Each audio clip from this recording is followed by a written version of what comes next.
कोटिपति हेबाकु चाहुथिले एही श्रावण मासरे निज घरकु आणंतु एही तीनोटी जिनिस जानिबा आगरु महादेवंक भक्तगण चैनलटी को सब्सक्राइब करी कमेंट बॉक्स रे हर हर महादेव निश्चय लेखंतु। नंबर 1 हेउची रुद्राक्ष।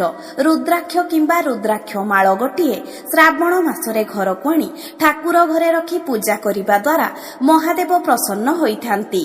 नंबर 2 हेउची शिवंकर प्रिय वाद्य यंत्र डम्बरू। एही श्रावण मासरे डम्बरू गोटिए घरकु आनी ठाकुर घरे रखी पूजा करंतु एवं श्रावण मास शेषरे कौनसी गोटिए छुआकू से डम्बरू को उपहार रे देई दियंतु। नंबर 3 हेउची रूपार त्रिशूल।